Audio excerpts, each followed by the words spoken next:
Last week came and went, and I feel like I was missing something. And I had a week that went by, and I didn't do a live, and I felt like something was missing. It felt like a really long time ago. But hey, it's Wei, and wanted to come on today to share probably what contributed to my deeper dive in understanding of this unique challenge I've been encountering lately, which is probably be a good thing for you to learn about in today's live.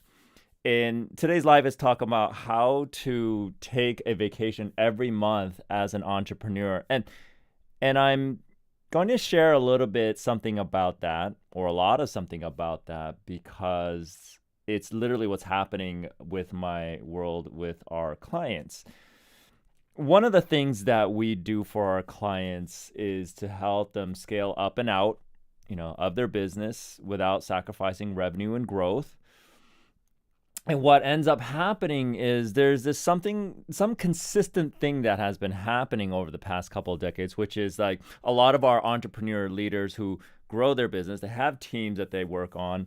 And I'm going to show you how they do it, but they end up being able to take a week to 2 weeks off every single month consistently across the board. Now, there are those who take more and those who take less. Now, when I say take time off, it means like you can take time off from working in the business to do whatever you want. So some of the things that people end up doing is they end up working on their business more, focusing on the big picture stuff, or they literally go on vacation every single month. And the reason why it's been a challenge for us here at Limitless Leader and historically in the past with my other private clients is that when I try to book our sessions, because typically, especially on the private VIP side, we do try to meet on a weekly basis. And the reason why I say try, because I'm not going to get in the way of a vacation. What tends to happen as we become better and better at what we do and our clients start to create more success with the intention of being able to scale out of the day-to-day grind is they start to become less available.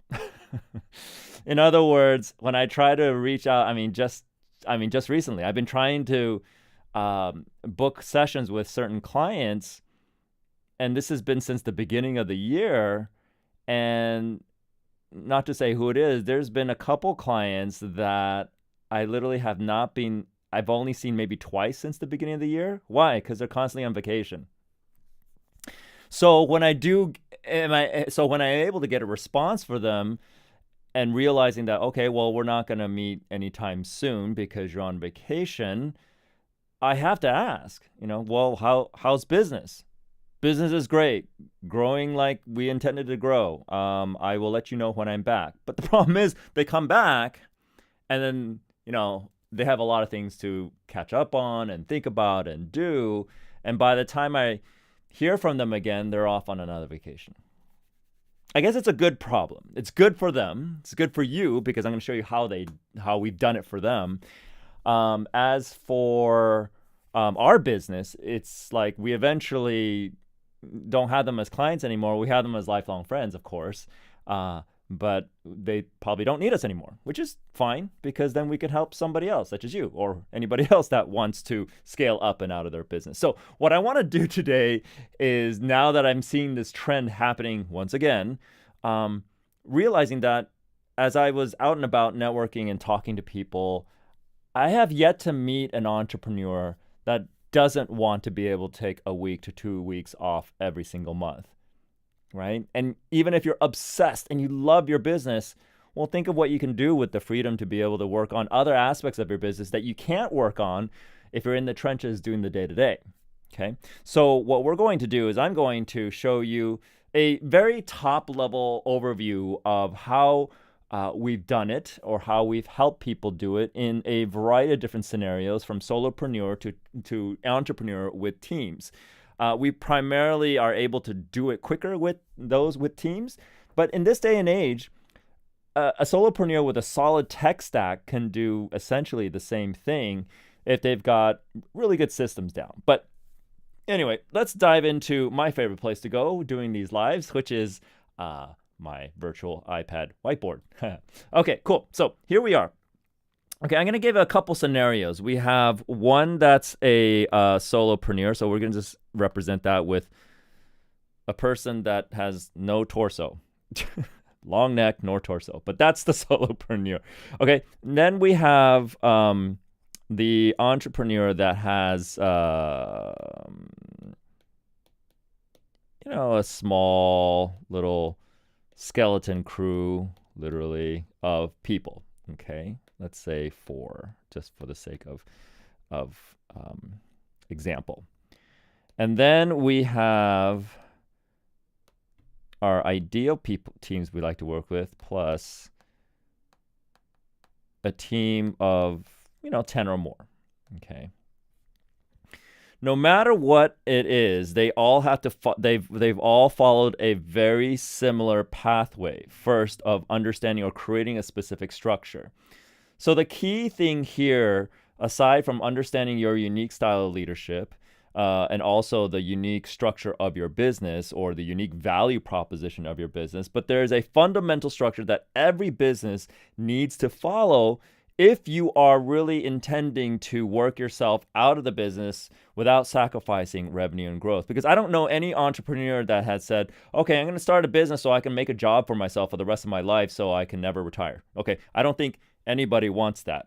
I think most entrepreneurs, they want to solve a problem. They go in there and want to be compensated for solving that problem, but eventually get to a point where the problem can solve itself or the business can continue to do that without their intervention, without them being involved. That is true entrepreneurship, so that you can expand and, like some of our other clients, create multiple businesses and continue to grow that way so they can continue to feed that entrepreneurial DNA, right? Okay, so what I'm going to share with you today is something that you can immediately use into re-examining or doing what we call a scaling gap analysis of your business. Okay, and this goes back to phase 1 of our framework, which was around the foundations, and more specifically around the Easy 3. Okay, I keep talking about this, but it's really important because you can go even to Fortune 500 companies and they still won't get this right.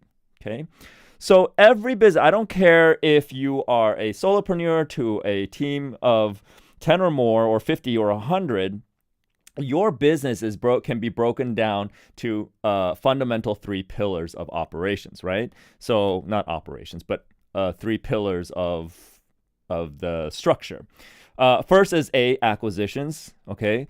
And the second pillar is fulfillment, and the third is operations. Acquisitions is all about acquiring business, right? Okay. And more specifically, the structure that you have to convert cold market to warm market to hot market, and in doing analysis, right? Analysis. Fulfillment, of course, is once they say yes and become a client of yours, how do you make sure that they become happy clients, happy customers, and then return customers or great referral sources for new business, right? So what you want to do is look at that and have it organized in that direction. Operations, of course, covers all things that keep the lights on, legal, HR, accounting, SOPs, company optimization, you name it. Okay, that's all in operations, like the core functions of the business to make sure the business can keep operating. Okay, so that's it. Okay, and then how we've done it to help our clients be able to step away for a week, 2 weeks, or even more, is making sure that they have automation. Okay, they have automation. Okay, or autonomy in each of these pillars. In other words, whether or not you're involved, acquisitions can still acquire business every single day or every single week or every single month, depends on your business model. Whether or not you're there, the fulfillment of pillar of your business can take care of clients, new clients that come in, whether or not you're there. And of course, operations can make sure I's are dotted, T's are crossed, everything is taken care of, whether or not you're there. Okay. So That's what you want to do. If you don't have those things down, because a lot of times what we'll do is we'll come in, and I'll draw this now. These pillars are also like graphs. Okay, I've come into situations where acquisitions was really weak, but fulfillment operations is rock solid. Okay. Honestly, a lot of entrepreneurs start off this way. They're really good at taking care of it. They know what the service is. They know the fundamentals of what it means to keep the business going, pay the taxes, and keep the lights on and everything like that. But then, sales is just kind of like, well, nobody sells it better than me. Well, that's kind of a cool answer, but it's also the reason why you can't take 1 to 2 weeks off every single month. Okay. So a lot of times we have to work on the acquisition. That's why acquisition, sales, and marketing and funnels and all those different things are big money makers for those who provide that service, because this is where most entrepreneurs struggle. They struggle with that piece. Okay. Now, there are people that we have where they came from a world of sales and say they're really good at selling their stuff, but where their business struggles is because they're constantly having to sell, and they're constantly have to change up their sales strategy because their fulfillment and operations suck. Now, you see this a lot. Okay, a lot of serial entrepreneurs, I'm raising my hand here, okay, will be serial entrepreneurs because they never strengthened up their pillars of fulfillment and operations, and they'll just sell a business and run it into the ground, and they say, well, I can sell anything, I can make money anywhere, let me just go start another business. Okay, I did that for a while, and then I realized, okay, I gotta change it up a little bit. Okay, we gotta even out these pillars, right? And so this is typically most of what we see out there. And so when you're thinking about your business and you're thinking about scaling yourself up and out of your business, you want to think about, okay, what is going on in my acquisitions funnel? What is the sequence? What are the SOPs? What's the step-by-step blueprint that I can teach someone to walk through step by step and produce the same result every single time? Now, the question then says, well, wait, I have those, but I don't have automation autonomy, right? I don't have enough people, or I don't have enough whatever. Okay, a lot of times people default and use people as a reason why they can't do it. So how do we do it for solopreneurs? How do we get solopreneurs to take 1 to 2 week vacations? Because they don't use a people stack, obviously, okay, because there's just them. They use what we call a tech stack, okay? Tech stack, as the years go by, and especially with the advent of AI, becomes less and less of an excuse to not scale your business.